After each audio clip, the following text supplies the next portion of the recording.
In this video, I'm going to take iconic details from 4 favorite video games and recreate them with LEGO bricks, and then I'm going to give each one a special mechanism or function to make them even cooler.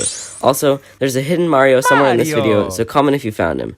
Okay, so I'm going to make 2 different models, each for a different game, starting with Raft, which, as it sounds, is about a raft. Let me try the boat. First, we need to build a custom minifigure so we have a player. There are multiple players to choose from, but I went with this one named Rohi, and got out my limited collection of minifigure parts. We can use these light blue pants as Rohi's shorts, and this Explorer's torso from Minifigure Series 19 works well as his button-down shirt. Plus, the rope across his front is like the rope Rohi has in the game. It took a bit, but I eventually found this hairpiece that works perfectly, which leaves us with just the head. I only have one medium nougat head, and it's definitely not going to work, but this Lightyear set has a head that would work perfectly. Target run. Here it is, boys. The bag has been secured.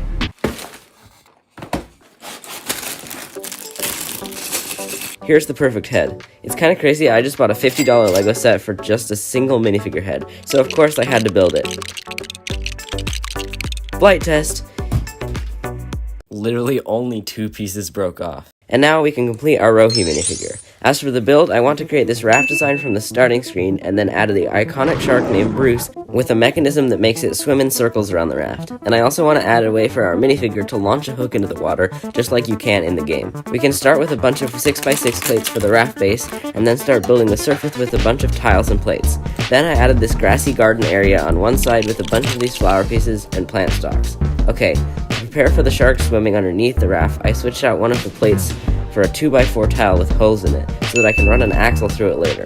Now I want to add a roof to this white canopy here. I was going to use these pieces, but the leaves have the wrong angled clip. But then I remembered I could use some of these claw pieces so that it would angle the right way.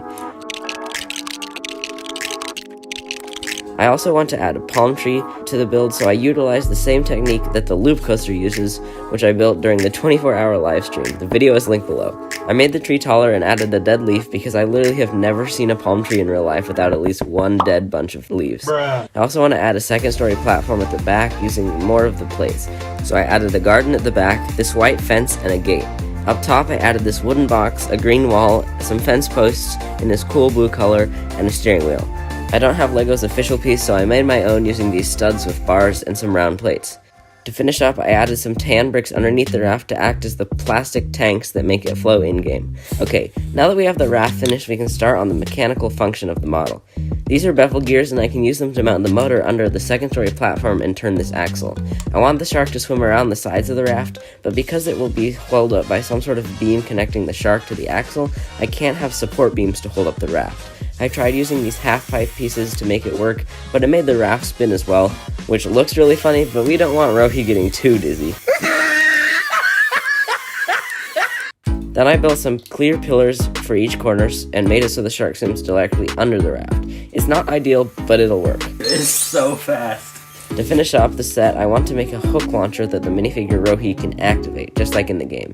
If we use this stud shooter piece with a LEGO string and some studs with holes, all we need to do is add a hook. So I have this little hook piece I need, but I have no idea where I put it. I feel like it's in the minifigure drawer, but I just have no clue. There we go. Then, if I add a 1x1 tile to Rohi's hand and press down, it'll launch the hook. Okay, so I've completed one of the 2 games, but before we start the final one, here's some bonus games. You can make a simple Wordle by using 2x2 jumper plates and some 1x1 tiles in gray, yellow, and green. And here's a simple way to make Tetris. Take some large plates, add a layer of glue around the edge, and then you can fill it in with a bunch of 1x1 tiles of different colors. I also added this little box on the side to show what piece is coming next. Now I want to try to build some iconic Google games. You can build Minesweeper with a green blaze plate, some tan tiles, and these pieces for red flags, and then a bunch of multicolored 1x1 plates to show if you lost the game. I also added the menu bar at the top to add detail using some green plates and white tiles to represent the buttons and numbers. And here's a simple design to make Snake, the game that everyone plays during a math lesson. We can use blue tiles to make the snake as long as we want, these clip pieces to hold in real LEGO apples, and then add some details on the top. I spent way too long for this clip, but I finally beat it. Yes, it was on slow mode. Yes, it was the smallest map, and yes, it was 5 fruit. But I beat it. And of course, I couldn't leave out Pac-Man. I used some large black plates and dark blue bricks to form the maze, and then used 2x2 jumper plates to add the spots for the yellow studs to go. And somehow I picked out the perfect amount of yellow studs. Then we can add our Pac-Man and the green ghost. The next game I want to create is Flappy Bird. I want to use these treads to make the pipes and background scroll by like my driving and flight simulator, and the LEGO NES has the perfect parts inside.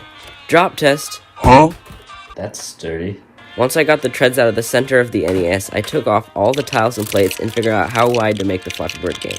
Then I put back the plate assemblies after taking off all the tiles from the Mario game. Okay, I want to create the Flappy Bird look starting at the bottom with this layer of tan and then adding a layer of alternating green and light green tiles. In order to make this work like the NES, we need a layer of tiles sticking out further than the rest so that the Flappy Bird has a guide. I'm going to lay down a layer of clouds using a bunch of slopes and round tiles, and then go back through and raise them all up a layer so that the Flappy Bird will have a guide in order to go up and down. I also marked out where each green tube was going to be and laid down a bunch of light blue tiles for the sky. Okay, now that we have the background finished, I need to add the tubes.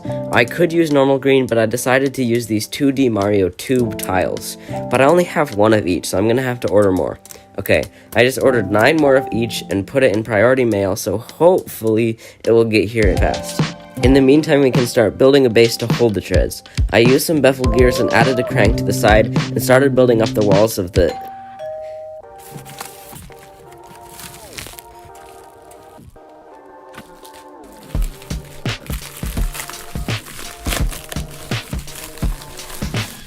Okay, now that the Mario tube tiles have arrived, we can add them.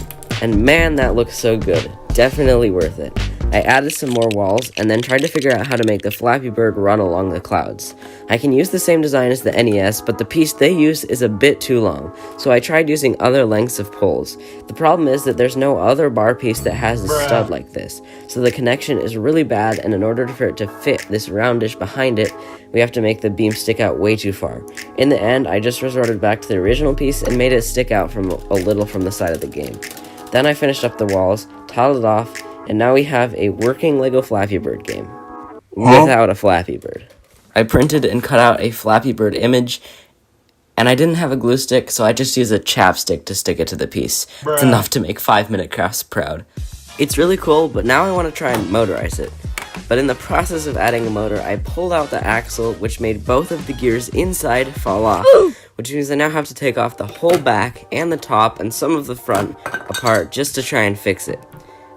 And in the meantime, I realized that the axle I have is too long, which actually blocks the other axle from going down, and it's really complicated, but I just fixed it. So then I added this plate underneath the motor, and now we can test it out. That's actually really cool. Let's see if it can go full speed.